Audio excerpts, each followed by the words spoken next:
Morning guys, nagbabalik ang taong bundok.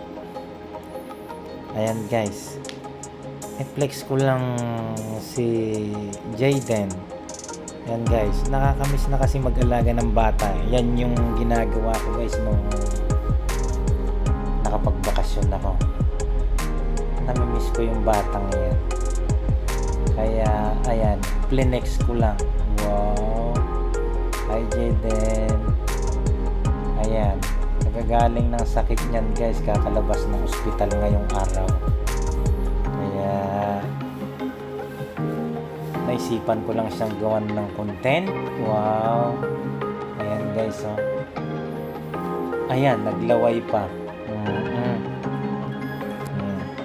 Siya ay anak ng hipag ko, kapatid ng asawa ko. Yan guys, kilala naman nyo na yung asawa ko, yung nililigawan ko dati ba, naalala nyo yun, siya yun guys. Yan guys, yan na yung asawa ko.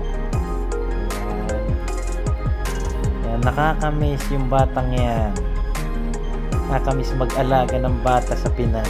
Wow, sana oh, kalain mo yun, nasingit pa yung asawa ko. Di wow.